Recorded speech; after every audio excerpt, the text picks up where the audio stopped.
Good morning, Amy. Hey, Courtney.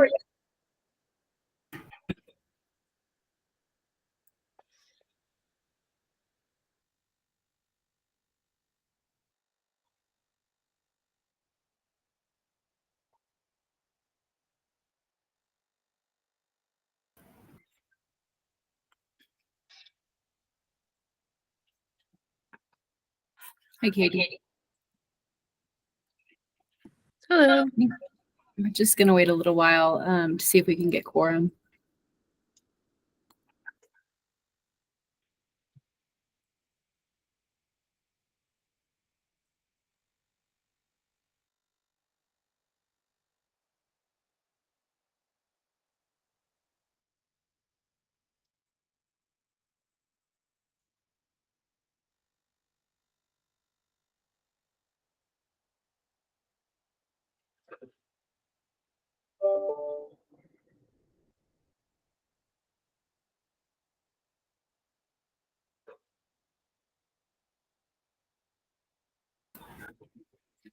Welcome, everybody. And Laura, I got your message. Thank you. And I think that's a great idea. After we do roll, we can have you and Lily introduce yourselves.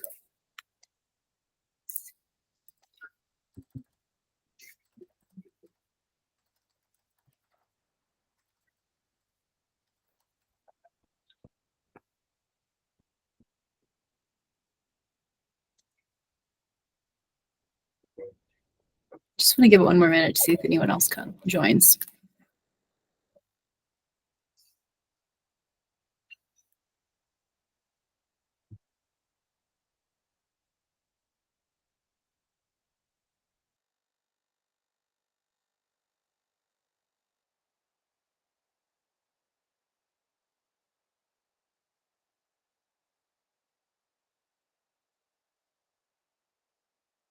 Okay, well, maybe we can just get started and hopefully other folks will join.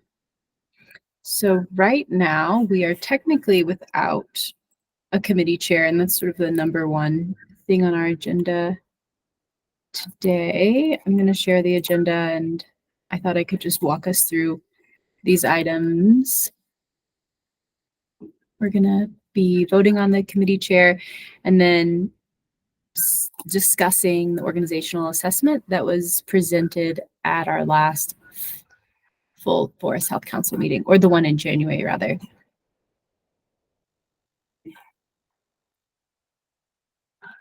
Okay, so I'm going to run through the roll. Vaughn Jones, Amy Moyer. Here. Hi, Amy.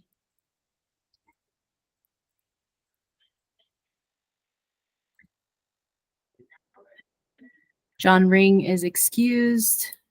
Commissioner Jody Shattuck McNally. Present. Morning, Jody. Selden White Skunk. Brett Wolk. Katie McGrath Novak. Here. Morning, Katie. And Commissioner Clyde Church. Good morning, Commissioner. So because Allison Lurch and Christina Bury have had to step down from their positions on the committee, we actually do have quorum. We have a rather small committee now, but I think we might be able to recruit some more members at the next meeting. Also, since we've had a few people move off. So yeah, this might be a good time. Maybe Laura and Lily, you can introduce yourselves to the other committee members or to the committee members. Sure. Thanks, Courtney. Apologies for any of the background noise if that's going because we're working from a cafe today. Hi, everybody. I'm Laura Hickey. I work with CDR Associates, and we are supporting Katie, Courtney, Brett, and Diana with development of the Colorado Forest Resilience Planning Guide. Lily is with ERO Resources, comes from technical background, and CDR is a mediation and facilitation firm really focused on land management, water resources, and transportation projects throughout Colorado. So this falls in our land management and water resources realm. If you have any questions, I can answer those now. Thanks for letting me sit in. We're just listening in to, keep in touch with what this committee has going on and sees for the and envisions for the guide. And I think Lily and I will be sitting in on these for the next few months as we develop the guide. Lily, did you want to say hi? Yeah, sure. Hi, everyone. So I'm Lily, and as Laura said, I'm with ERO Resources. We're an environmental consulting firm, so I'll be sitting in with Laura today as we prepare to draft the guide. Thank you.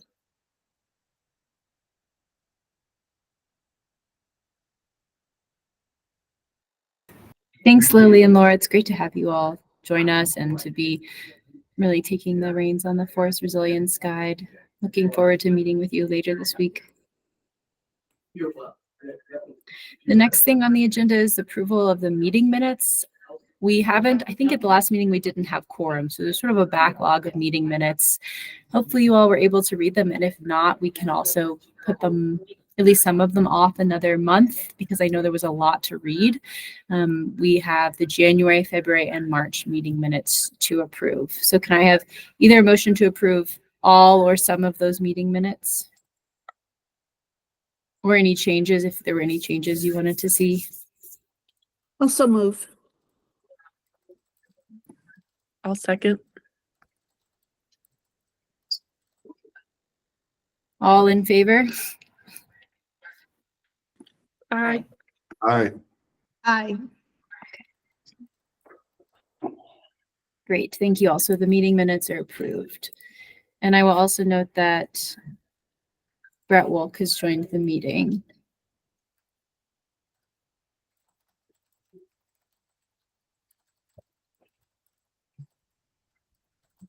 Welcome, Brett.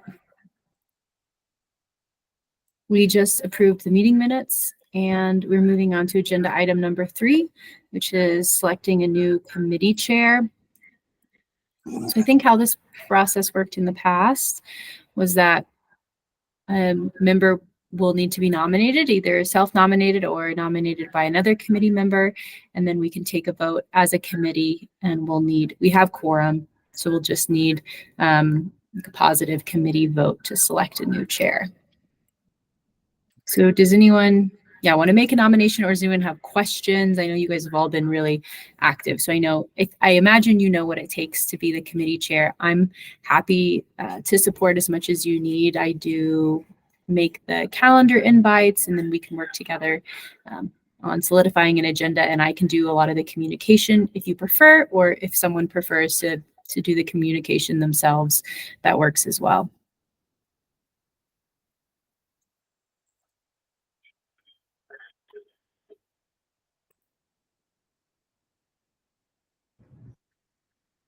I guess I'll nominate Katie. I think she'd be a great leader of the committee and has really stepped in and also has been participating in this one as well as leveraging resources, so can make some of those connections.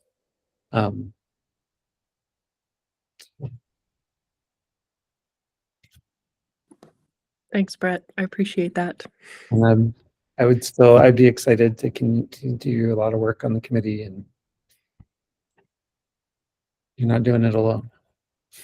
Well, I would hope not.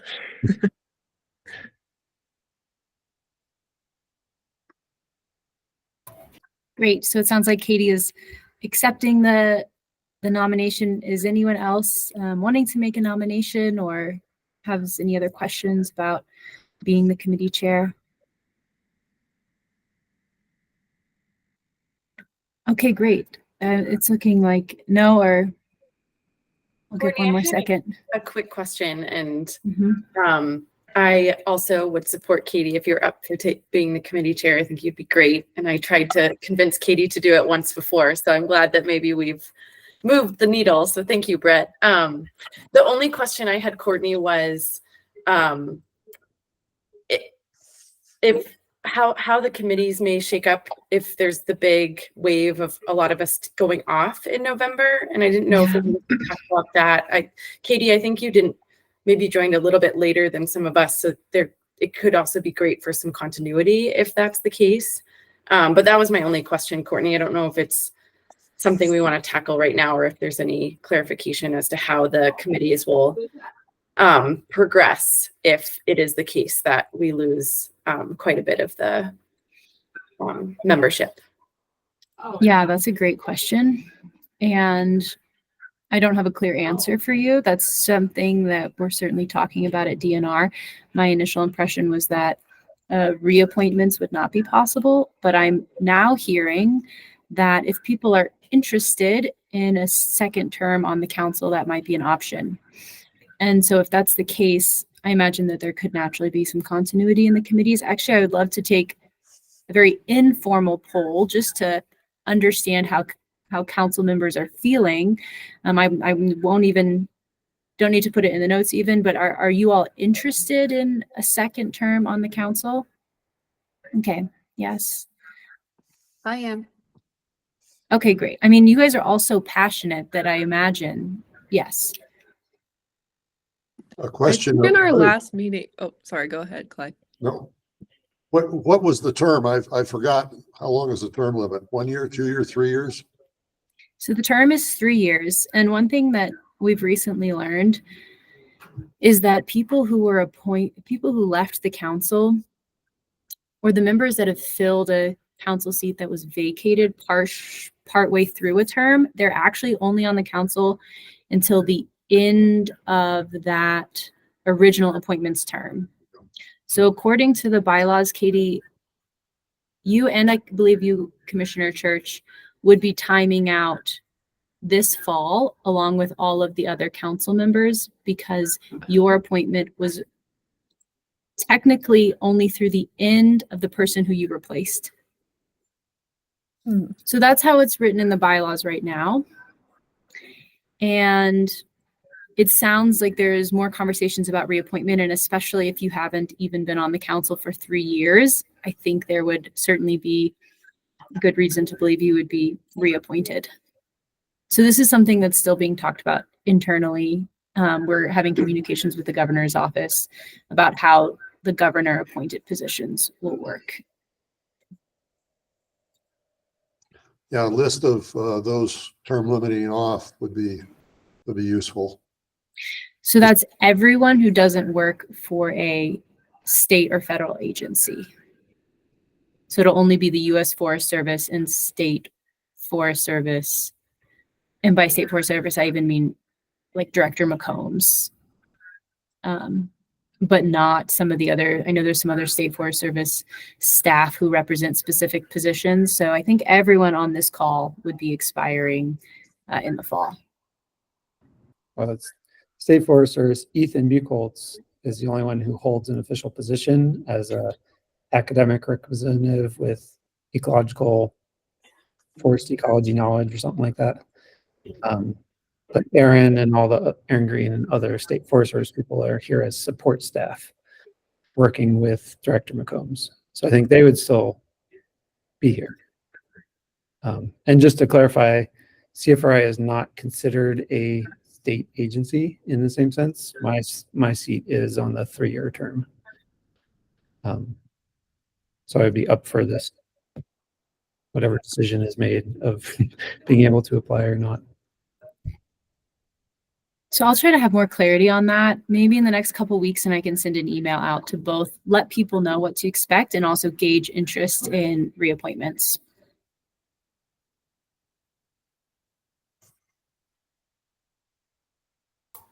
Okay, thank you, Courtney. Sorry to derail us just a bit. There's no way to get around the continuity issue at this point. So I think I'm happy to move to a vote to confirm Katie as the chair of this committee.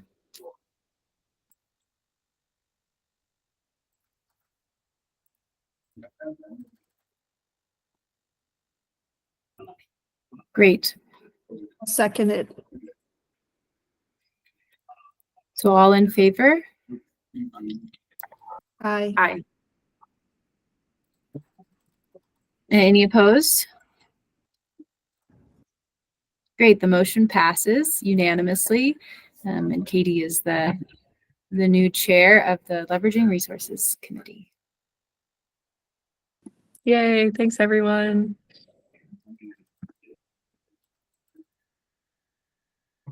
You'll have to be a little patient with me. I'm also trying to take notes at the same time. So it'll be great when when I'm back to one role.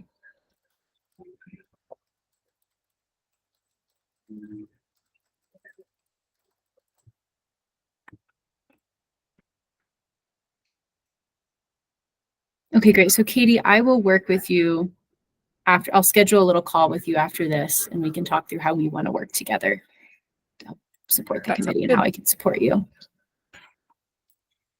So the next item on the agenda was the discussion of the organizational analysis of state-supported wildfire mitigation efforts in Colorado. This was the organizational assessment that was mandated by Senate Bill 21258. Allison presented the results of this study at the January Forest Health Council meeting. I also sent out the full report and the summary last week. And I'm happy to share my screen right now with some high level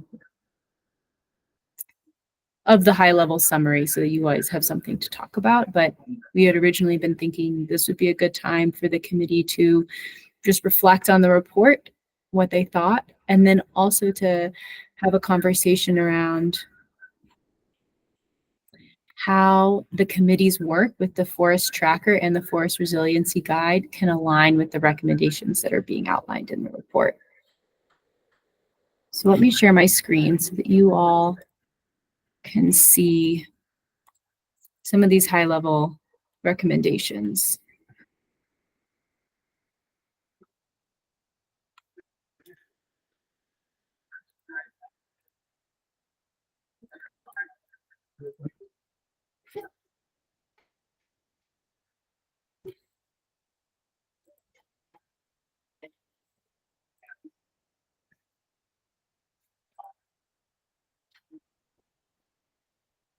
And maybe even before we get into the recommendations, does anyone have any thoughts about the report itself? Was anything surprising or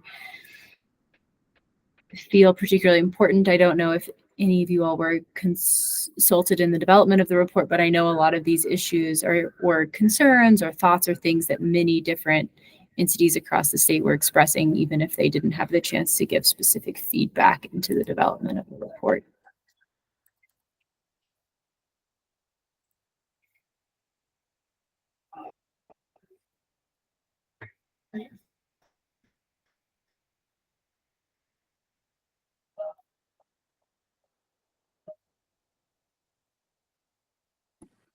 I don't have a ton of feedback on like the main portion of the report, but I do have thoughts on some of the recommendations that seem super relevant to the work of like this committee specifically, but also the full Forest Health Council. Great. Well, maybe we can just go ahead and get into that. Go ahead, Katie. Yeah, I'm trying to find where it went. The Happy to third, hop to other screens too, if that would be helpful. If you just direct me, I can move through the report. no, that's okay. I found it. Under short term, the third bullet, explore how collaboration during project planning can deliver more successful mitigation treatments. I think that's the one I'm thinking of. Yeah, and then in the full report, it has like a subtext that says DNR, State Forest Service, and DFPC should work together to consider how implementation teams are and can be engaged earlier in the project life cycle. Yeah. I feel like that aligns pretty well with the Forest Resilience Planning Guide. And so I don't know if there's a way that we can integrate more of those three agencies into the Forest Resilience Planning Guide to kind of make sure that we're helping push these recommendations forward as well as our own.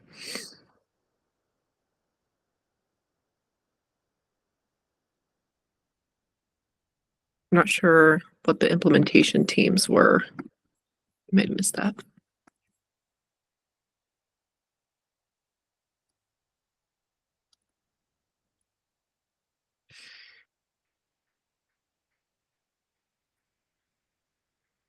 So I had a question about, also, Katie brought this up, the communicate agency skills and capabilities to internal teams, external partners. Who, I'm always curious who are those external partners. So, and if it's also external partners of the federal government as well. In our space, that Black Diamond report, for a while, we got a chance to put input, but Larimer County really wasn't at the table, along with some of these NGOs that were doing a lot of this planning. And so we felt the mitigation work in discussion of ingress, egress routes, and evacuation, and some of those other important conversations were missing because they weren't in those key people who in the middle of the emergency would be the people who were doing it weren't at the table. So I feel like, just wondering about how that means if this is staying high at a state level, or is this drilling down into a local government level, and what that looks like, what that means. And because I feel like there's a lot of mitigation work happening that's being funded at a local level that is right along some of these borders, and not all of it's being done together, but maybe the communication between projects needs to happen, if that makes sense. I don't know, am I making sense? Because I don't know what it means by external partners.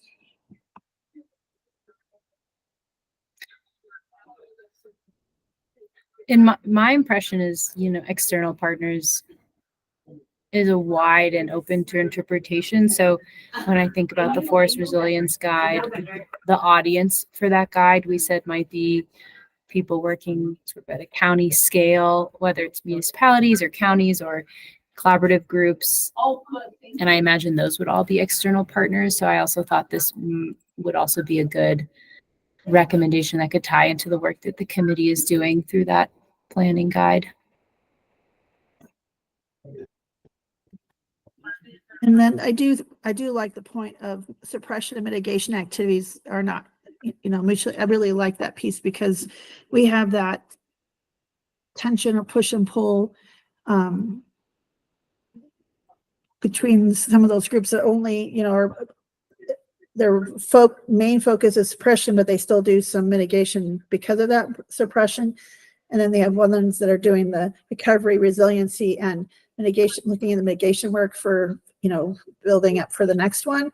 And I think they have different percentages of their focus. And I think promoting that healthy collaboration and not competition, because I think there is some of that still in other areas of the state. And I think there is a little bit of that, I would say, just tension. And I think trying to, I think just putting that in there and promoting that, I like that piece. I do find that's something I was surprised, or maybe not surprised, to see that's existing, if that makes sense. So, because they're usually not, there's usually even within the same organization, different groups. That makes sense.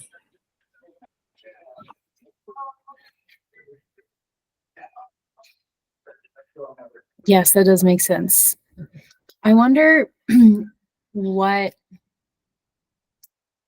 we want to do in this meeting to, I'm highlighting things that you're saying seem relevant, but I'm wondering also if we want to somehow pull out pieces that we want to think about including in the Forest Resilience Guide, so that it's something that the smaller work group can take to the meeting later this week. I can also just take everything that we've discussed, and those can be things that we pull out and talk about, or things that might be related to the forest tracker. It would be good to, highlight those and keep them in mind as we continue to support CFRI and the State Forest Service's development of that tracker, and also the way the council recommends its implementation and use. So that's a great example, because we're working on that GSI tracker here for the county, and the forest health tracker is getting developed, and that started from a conversation from our suppression focused group that wanted to have this GIS of where mitigation has happened throughout county, because they don't know all who's working on projects. A lot of these are NGOs or other organizations that are associated with the suppression group. And they really wanted to know, especially with critical infrastructure, not all of it's public facing, but they wanted to know where things are happening or are planning to happen or have been completed and how much and what was the prescription, so that in the event of when, and I emphasize when, the next wildfire happens, they know where it maybe to push the fire or where there has been mitigation work to help slow things down. And that was instrumental in the Cameron Peak fire to slow it down when it came through the Shambhala Center. And so I think that's a really important, for me, kind of a relationship to bring those groups together. And I kind of think of that subcommittee between the Fire Commission and the Forest Health Council that we have, kind of the conversation, because suppression doesn't really feel like it's part of the Forest Health Council post-fire playbook, but I think really promoting those relationships, and we're hoping that our GIS tracker that we're going to have, that'll have all those layers, whether it's who's doing mitigation work and planning, and what has been done, and then also critical infrastructure, critical wildlife habitats, or all these different layers that we can stack on top of each other in the event of emergency, that our suppression groups and our emergency services group, which is different than our Office of Emergency Management, all have kind of this interesting data all put into one spot, so that, because that's all that together is extremely useful information and powerful, instead of having to try to get everyone in the middle of a emergency to bring all the data together. So we're hoping to be way upstream and have that already kind of combined. And so I kind of see it as that interconnected relationship. So just something I'm thinking as well. And we're trying to get that done short term for this season a little bit, and what we're going to do long term with this, our own kind of GIS modeling. Yeah, I was just looking at these points, and what I'm seeing is things that are universally pervasive through the organization, from the smallest collaborative. There's always a discussion of suppression versus mitigation, and the end goals and final how things are going to look. We see this really in CFLRP collaboratives as a strong common bond between collaboratives, I think counties, the state, and we're all at different places right now, but these are things that I think are common and are true. So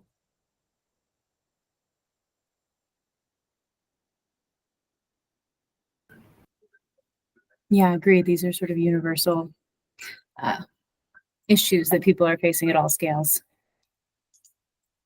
I'm thinking, Jody, about what you said, the suppression and mitigation activities in this map that is used by both people who are planning mitigation projects, but also people who are doing suppression. And Brett, I'm curious for the forest tracker, I know your hands are completely full gathering the data, building the tool. Is there any sort of conversation about how it's dispersed or how it's shared with people who might be doing mitigation or people who are engaging in suppression? And is that some sort of role that maybe this committee could support with, which is like in terms of leveraging this resource? Part of leveraging, I think, is getting the tools out to people. So is that something that's already been discussed? Or is there an idea of whose role that is?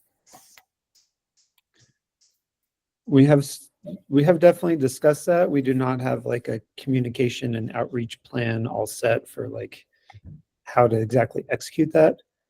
But I know the fire suppression community at like the Forest Service regional office level, Division of Fire Prevention and Control, even local fire protection districts that I talk with around the state.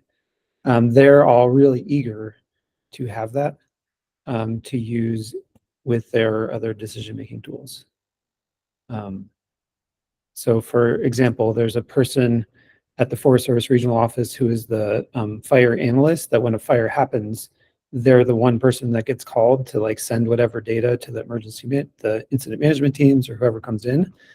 And they've already said, like, as soon as you have that, that's part of what I'm sending. Every fire that happens, that's what they're getting, right?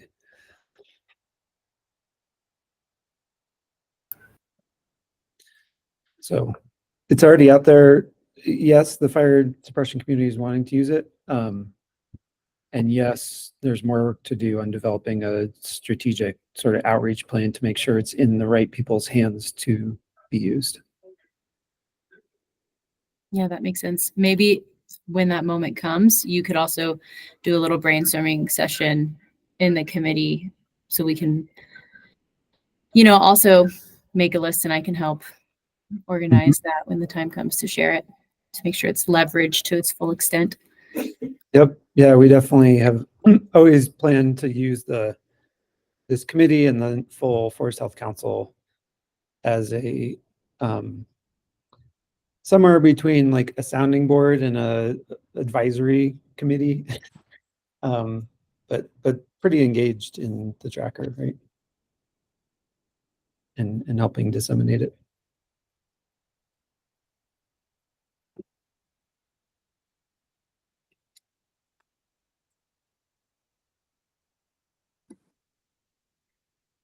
There's a recommendation under long-term that I think also really aligns with the forest tracker potentially, to collectively define and track strategic performance measures across statewide efforts.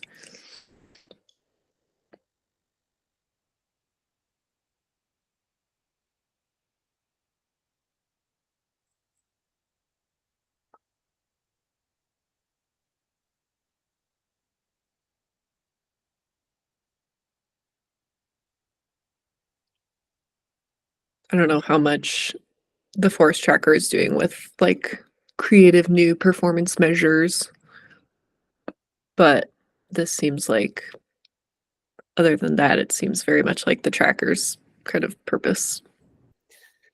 Yes, and we've looked at the California treatment dashboard that they have, right? And it has that dashboard where it pulls up immediate metrics of that. It's a lot of acres treated by different agencies and land ownership types and things like that. But yeah, we're hoping to go a little bit beyond that and have talked about some initial ideas. But yes, I think the tracker will help with some of this. Courtney, do you know if during the writing of this report, they were aware of the tracker and like thinking of it when they wrote this recommendation? Unfortunately, I was not too closely tied with the development of this report. I believe, at least in the information gathering phase, the forest tracker had not yet been very publicly discussed. And so I'm not sure if any internal stakeholders were talking about it to the consultants or not. Mm-hmm. Yeah, I don't think it was, Katie. And I think this might go to what the governor calls WIGs, wildly important goals. That I know the State Forest Service, the FPC, like DNR as a whole, has to report on. So I imagine they were thinking about building on things like that, which again, right now is very, I think, and maybe someone else can speak up if they know more, but my understanding is it's mostly acres treated. Is what's being reported as the main WIGs for forestry. And then there's other metrics of number of fires suppressed and, fires started, fires suppressed, acreage burned, some of those basic statistics, right? But that's where this report is asking to, I think, go above and beyond that, right? What are the actual outcome measures of so many fires that happened? Were they good? Were they bad? Some of both? How do we know?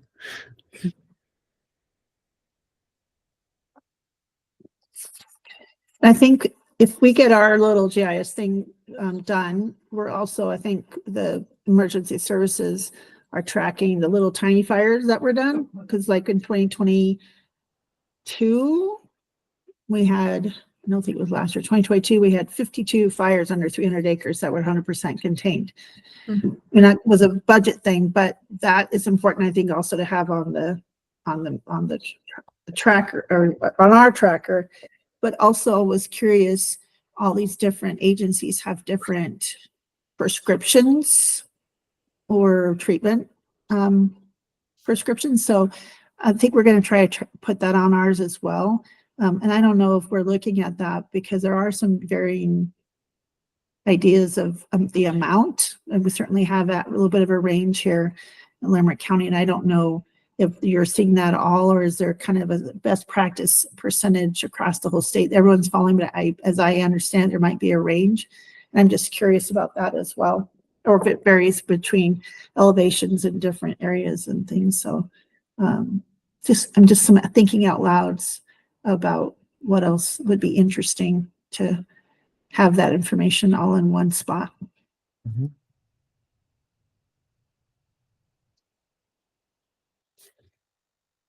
I'm sorry, Jody, you were asking about different forest management activity types? And how Yeah, they across the state? yeah, because some of these nonprofits and organizations have different, I don't know, philosophies, treatment, Mhm. prescriptions, and I'm just curious about that, what that looks like, if there's a certain percentage or best practice that everyone's following. But I think it depends on what works down in Archuleta County does not look the same as maybe what's happening in Larimer County or up in Summit County. They're different forests, different regions, different climate conditions, or even elevation. So I'm just curious about some of that.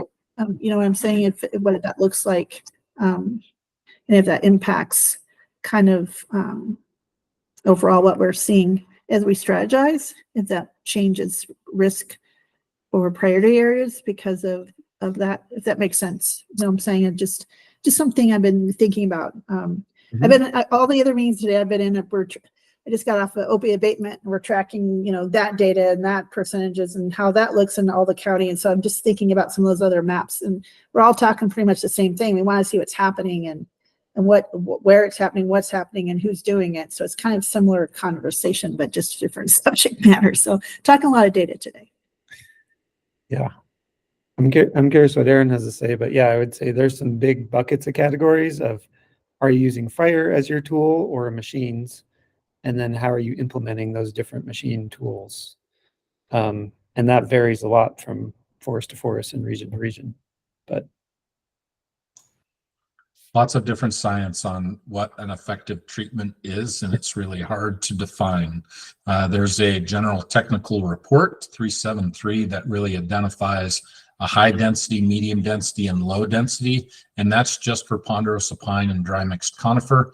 When you start getting into lodgepole pine or spruce fir or pinyon juniper, all your treatments will be different and are really site specific. Even in ponderosa pine, for example, a really heavy treatment in ponderosa pine in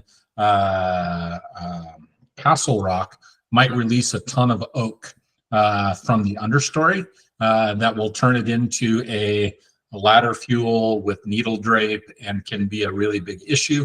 In somewhere like there, we also experience a lot of that in the Durango area, that sometimes you do a thinning and you get an oak explosion afterwards, and depending on how much material you leave, that can be maybe counterproductive to your strategy for fire suppression. So I would also say that different landowners have different objectives. The landowner objective of the Forest Service might be different than each individual property owner on what they want to see. And so each prescription is kind of nuanced and unique to the location, the site-specific information, and the landowner.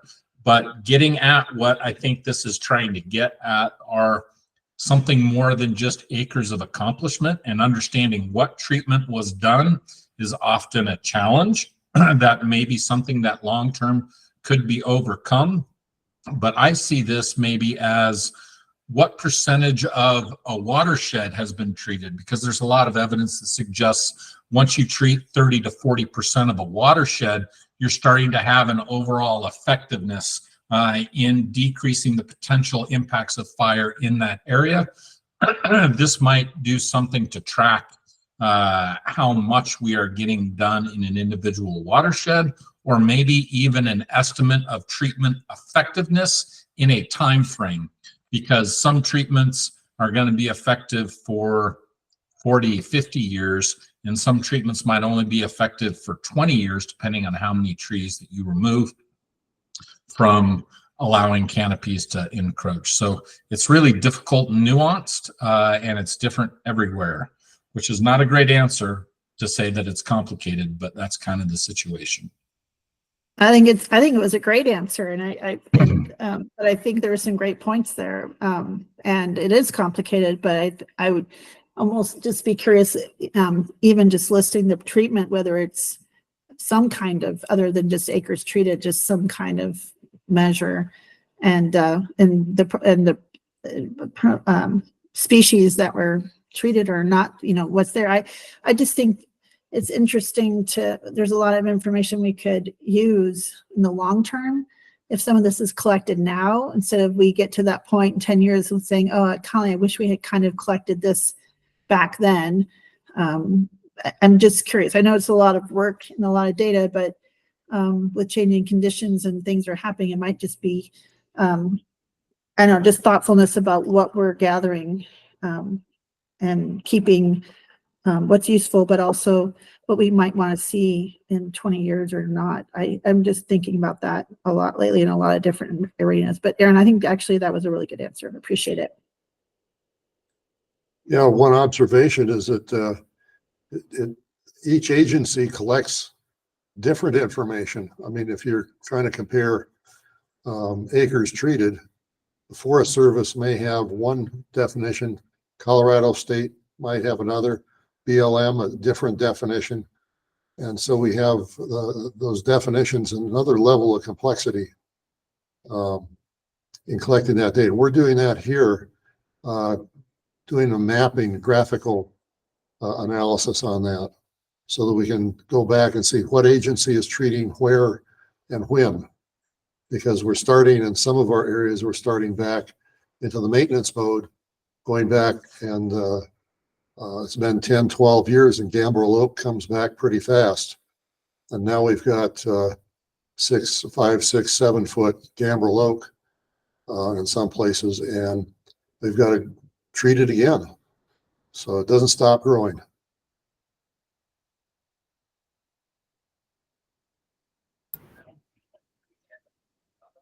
And it is my impression of the forest tracker that treatment data is collected, not just that acres were treated, but information on what treatment was applied is collected. So that sort of more detailed information that you're talking about is being recorded and tracked as well. Yep. Some kind of mention of what the activity was and the date that it was finished are two of the minimum qualifications. We're not putting just a lot of blank polygons in there that don't have that information. Do you collect for the forest tracker what the goal was? Because one thing that stood out about what Aaron was talking about is that like a treatment might not even have anything to do with wildfire. It could just be to make better hunting habitat for a landowner or something. And so I would hate to see treatments like that included in something that DFPC looks at to determine if it was effective for wildfire, if wildfire was not even a part of the goal. Although I imagine it is a goal for most projects. Certainly, and like Aaron said, there's lots of different goals for different forest management activities. How that's tracked is not consistent at all, even within a single agency, let alone between agencies. So if there are notes about the objective of the activity, then we're sort of including that, but it's not like there's going to be firm drop-down menus of was it a mechanical activity or application of fire activity, or was it reforestation? And then was it fire? Was it a broadcast burn, or was it pile burning? Right. So you'll be able to get that level of detail. Why you did a broadcast burn? Was it for wildlife habitat, or was it for fuels mitigation? That's going to be sort of in a longer, if any information was recorded, is just like appended as a notes thing, but it will be really hard to search and filter through that. Interesting. Because it's just not, I think that's one of my goals. And I think what I've heard from the council and other people is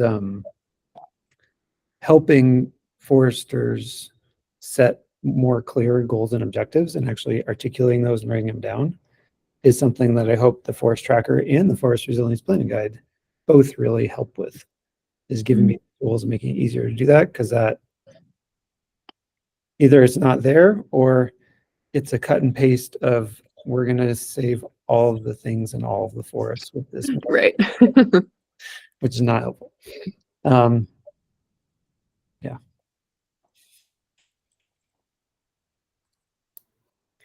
Brett, I had a question along those lines of whether, just thinking of this committee and leveraging resources, of whether we could lend some support to future iterations of the Forest Tracker to be able to speak to some of the intent behind these projects, so that, you know, if we're trying to go after big chunks of funding, we could more easily demonstrate kind of the landscape level approach that Colorado has been taking on either of these fronts. So if we're going after large scale funding for watershed restoration, we could demonstrate where there is current or past efforts to do some of this work at scale, or you know, on down the line, depending on federal funding or state funding goals and objectives. And as those change with different leadership and priorities, I just think that could be useful on many fronts. So I don't know if that's something we could lend some support to for the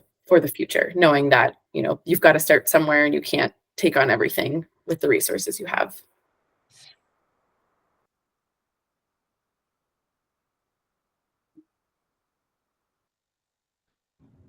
Sorry, I was muted.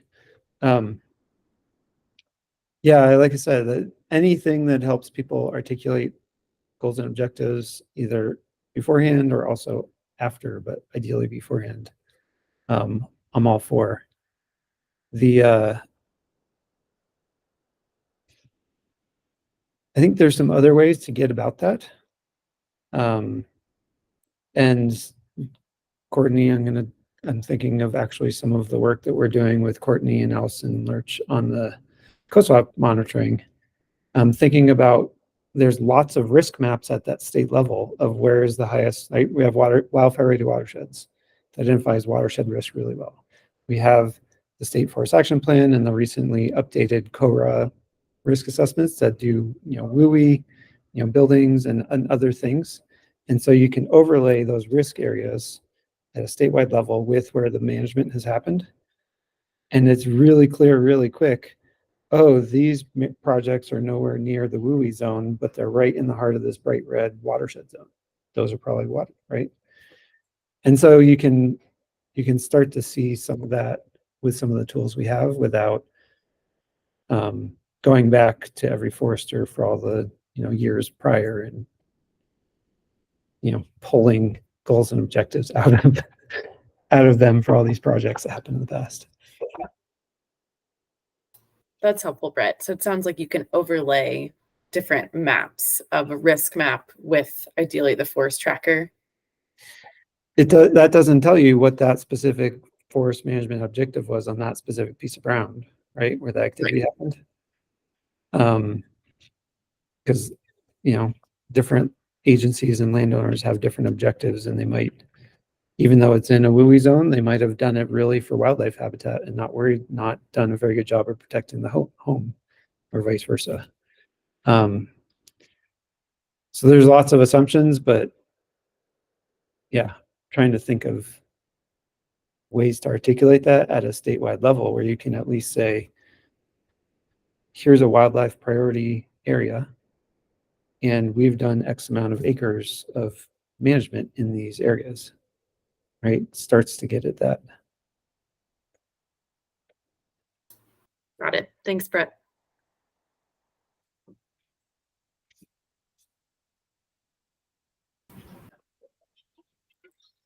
I'm thinking what would be helpful is if I pull out these things that we've highlighted and sort of summarize some of our conversations about how these recommendations relate specifically to these two tools that the committee is connected to.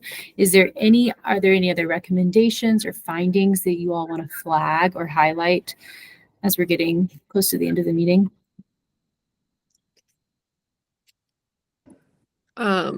One other thing that stuck out is the long-term recommendation to develop a strategic plan across the agencies. And I guess like in the medium term, it also has the statewide strategic approach to shared stewardship, basically, all of the interagency things that it recommends, which is the whole purpose of the report, brings me back to the other thing that the Forest Health Council is working on, which is the 30-year vision.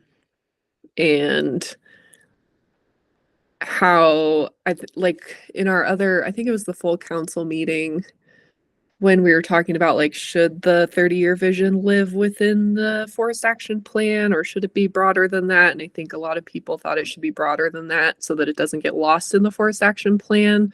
And I think this is a good example of like, how can we as the Forest Health Council create something that maybe would go into a cross-agency joint strategic plan or visioning process or something, just some way for us to have some weight potentially. I don't know if I even said anything there, but the idea of merging those two concepts is what I'm talking about.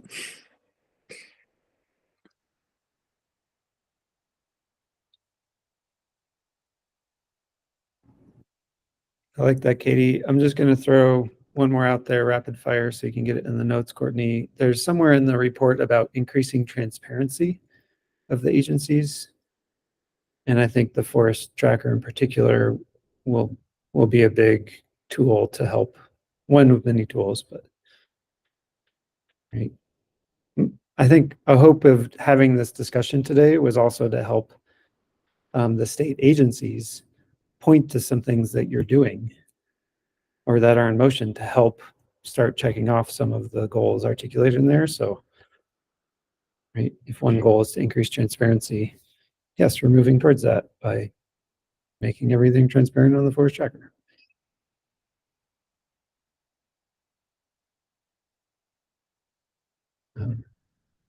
Right, and the more that we can connect the work of this committee to those goals, that also then is a positive feedback loop of people think, oh, then the work of the committee is actually relevant and important, and we're not just sort of doing stuff that are pet projects for different reasons for different people, right? But it's tiered to these larger state goals.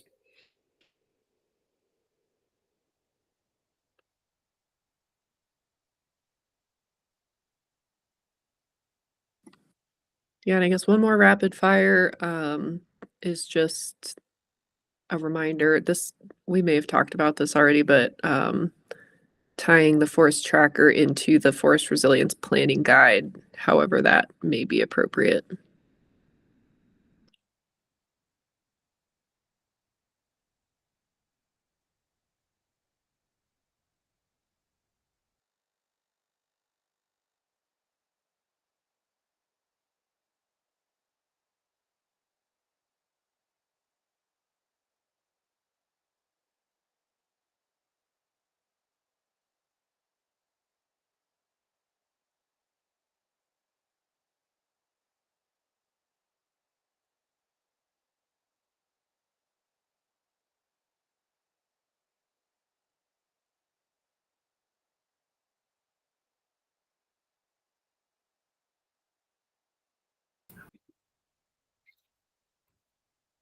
Yeah, it's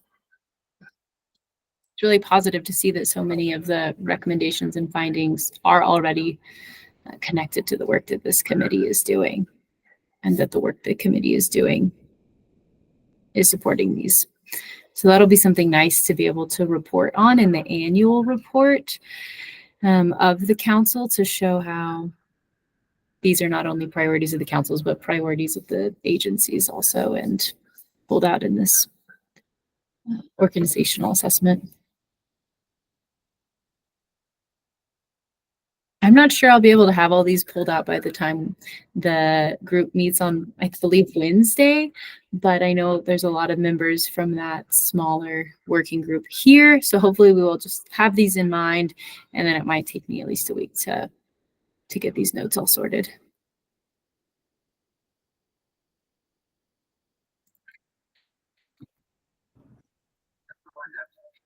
Is there anything else people want to add or flag? Just going to say thanks and introduce, we talked about why Aaron Green is here, like the State Forest Service, but and I'm not sure if other people on their call know Lily Perot and Laura Hickey. Sorry, Lily, if I didn't say your last name right. So maybe just introduce yourselves real quick in our last minute, unless you had something else, Courtney, and why you're here. If you're still listening, and it's okay if you're not, I'll just introduce you. Brett, we did an introduction. They did introduce themselves at the beginning of the meeting. But great idea. Great minds think alike. Thanks for looking out for us, Brett.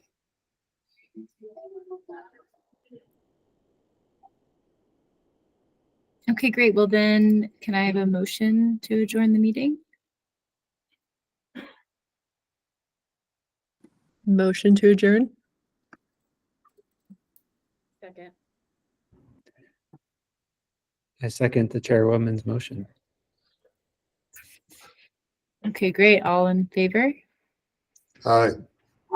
Aye. Okay, great. Anyone opposed? Okay, wonderful. Well, the meeting is adjourned. And yeah, Katie, I'll be talking to you about getting that next meeting set up and rolling. Thanks, everyone. Aye.